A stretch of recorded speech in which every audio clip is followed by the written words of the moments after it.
master shooting at these foolish rappers. Long as I'm the number one, I don't care who come after. What's up, people? Welcome back to the BCMA podcast. That's the Black Clover Martial Arts podcast. It's your boy Lucky from Lucky's Muay Thai. This is episode number 71. I've been gone for a minute, but I'm back.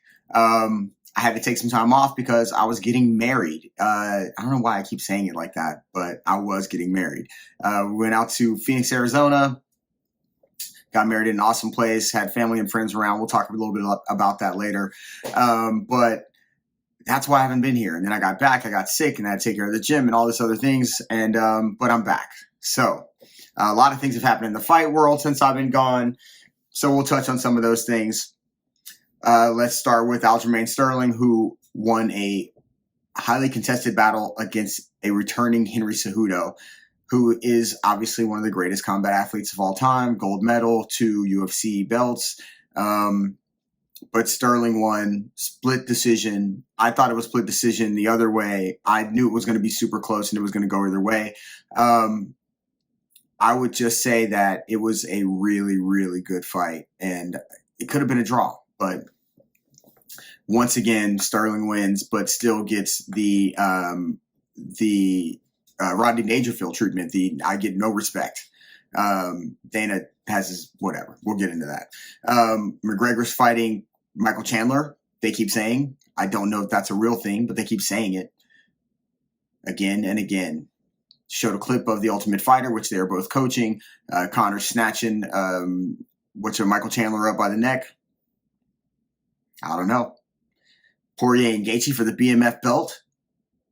We must announce this. It is super important that everybody knows that we're putting this BMF belt back on for somebody to win, because Masvidal is no longer here and he was the BMF title holder.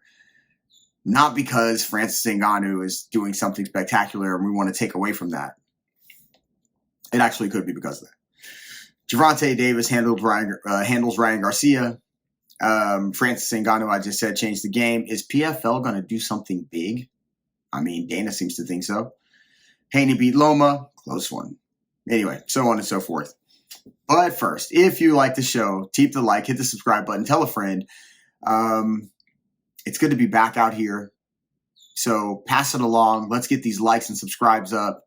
Hit that notification bell so you can know when these are coming out. If you want to stop by the gym, hit us up, www.luckysmt.com. It's a fantastic gym, fantastic culture. I love what I do, and I think it spreads through and illuminates the area. It may sound cheesy, but I do love it. And if you want to come be a part of it, hit us up. Like I said, www.luckysmt.com. Hit me up directly at Lucky's Muay Thai on Instagram. We have a great group of people there. And I think it's a special place that can do a little bit of everything.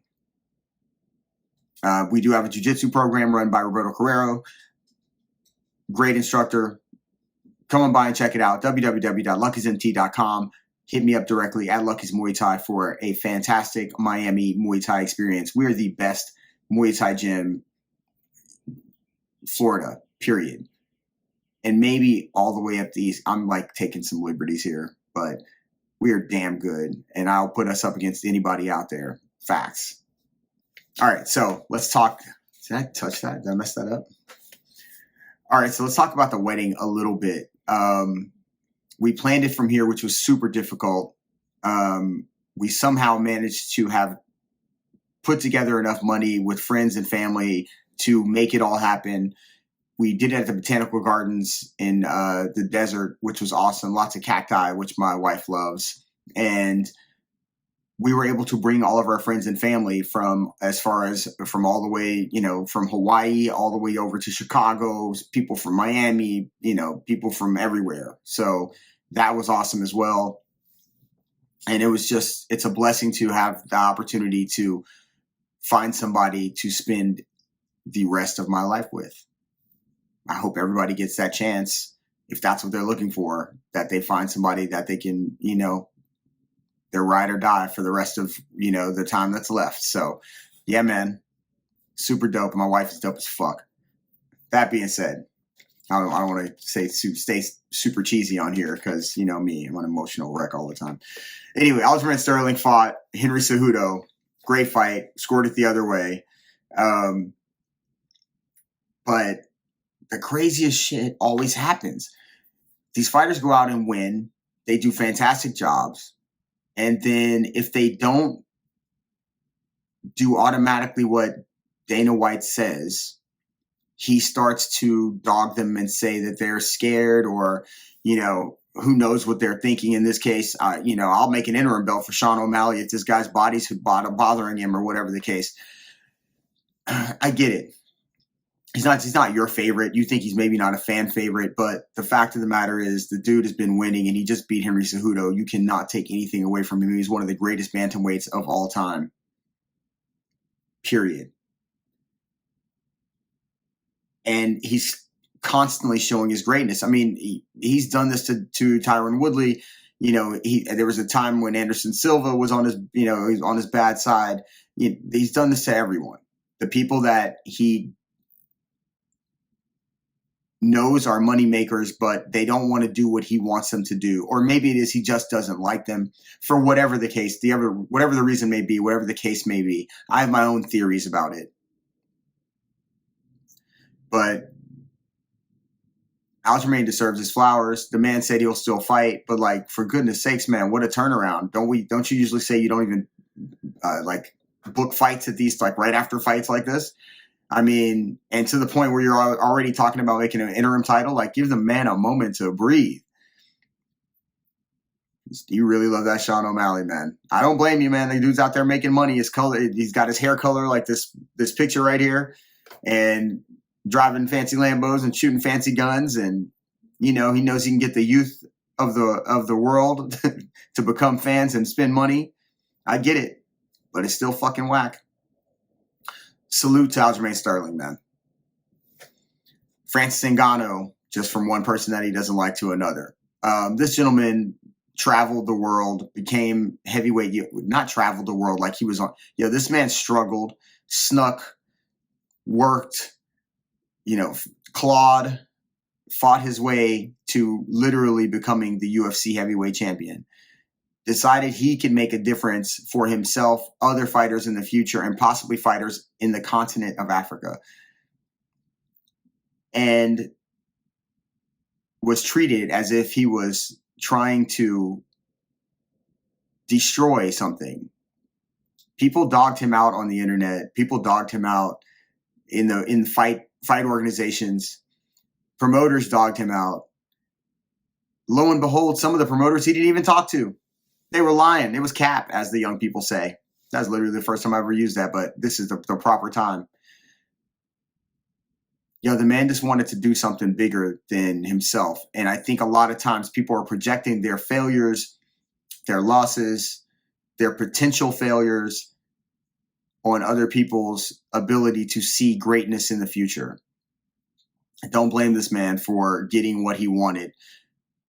On the board for or president of, whatever the case may be, of PFL Africa, which they're starting, and on the board for fighter relations. Like, I mean, listen, man, whatever the contract states, it's what he wanted. It was the thing that everybody told him he would never get. It was the thing that some promoters were saying he wanted too much of, and some promoters he never even spoke to. There was never even an offer on the table. Still dogging him out. Bet on yourself and believe. If this is one lesson, for sure this is a big one. Be like Francis, at least in that aspect. Bet on yourself. PFL, on the other hand, Dana's out here so angry that he's trying to drop bombs to blow up this deal, I'm assuming, that PFL is looking to buy Bellator. Good on PFL. It makes a gigantic stable of very valid fighters, and it makes, at least in size and potential, a good foe for the UFC. A good foe. Now, if they can get the marketing behind it worked out, and the character, the fighter development, as far as like learning about the fighters, talking about the fighters, where did they come from, what are they about, so forth and so on, this could be really something, if it's even factual. Dana's just out here throwing stuff out there. They were doing the BMFL belt. Masvidal's retired. We got to do it. Who else is better? Gaethje and Poirier for this. I mean, yeah, that sounds good, but you're only doing it because you're trying to downplay what Ngannou did. You don't really want to give them more money, but now you're going to say, oh, yeah, you gave them more money, too. They deserve more money anyway. So, whatever the case, don't try to downplay him by upgrading something that you said you were only going to do once and you thought was gimmicky. Whatever. I hope they make more money, and I cannot wait to see this rematch because the first fight was fucking bananas. Let's move on to boxing. Gervonta Davis handles Ryan Garcia. Body shot, obviously hit a rib that was already damaged. Ryan Garcia took a knee, decided this is probably the best spot. Let's just keep it here to the count of 10, and then, let's bounce. There was obviously some talk in his corner. Did he hit the rib? He caught it a little bit, this, that, and the other. He tried to fight it off. I don't think he has the snap, and maybe he just didn't have the snap because of the rib, but he doesn't have the snap to keep Gervonta off consistently for 10 to 12 rounds, and that's going to be a problem. It's a problem for everyone.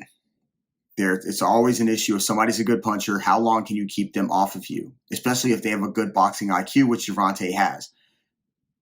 It's trouble. Devin Haney beat Lomachenko. Lomachenko cried in the press conference or locker room, and I don't blame him. Was it close? Yeah, it was close. Should it have been Lomachenko's fight? I don't know. Swing rounds will do it to you, man. Rounds where they're so close, a lot of times it's subconscious. The judges are always going to give it to the guy who's getting the most promotion. It just could be a thing. Even round, I'm giving it to the guy with that it feels better. Loma probably could have fought better earlier. And, I don't know how it would have turned out. Was it a robbery? I don't know about a robbery, but it was way closer than the scorecards. Anyway, waiting in the wings of all that, Shakur Stevenson, who basically is the next one. There's nobody out there that doesn't say he is the next one. I don't know who he's going to fight, but he was out there looking at Devin Haney in the ring like, just say the word and we can do it now. I mean, he was just ready. So we'll see what happens with Shakur down the road, and all these guys, a nice group of guys. They're going to fight little round robins here and there. You're going to see them fight each other over and over, I hope, over the years, which will be great for boxing. Errol Spence and Terrence Crawford have been announced for July 29th. I do not know what that means other than, God dang it, finally it's happening. I don't have any details other than that. I'm glad they're both going to get paid, and I'm happy to see, who's got the best boxing acumen between the two. Obviously, Terrence Crawford can work both sides, orthodox and southpaw, and he is IQ heavy. Errol Spence is a lot like, I wouldn't say he's like Gervonta, but he has boxing skills that puts people in positions to get knocked out, and that's what he does well. And if he has to box 12 rounds, he can do that. It is not necessarily the thing that he wants to do, but he can. But can he do it against a guy like Terrence Crawford, who can switch stances and throw power with either hand, switching stances and working those different kinds of angles? We shall see. All that being said, I love y'all. It's been a minute, but I'm back. I was going for a minute, but I'm back with the jump off. Shout out to Lil Kim. I love y'all, man. If you want to stop by the gym, hit us up, www.luckysmt.com. We'd love to have you stop by, have a trial class, see what we're about. If you like it, we will sign you up, and you can start your Muay Thai journey, get in shape, some self-defense. Who knows where it might lead you? It might lead you to someplace great. You never know. If you like the show, keep the like, hit the subscribe button, tell a friend, love a friend. It's about to be another political season, and people are losing their minds already. I always say it should be more about what you can do, what you can affect that is closest to you, and the things that are most important, and to not get involved in things that are not of value to you, to your family, to the people around you. Anyway, man, I love y'all. Spread love. Keep the like, hit the subscribe button, tell a friend, pass it along. Your boy's back. See you in a few days. I'm out. And they change him to a villain when the system's been set up by racists trying to kill him. I just wanna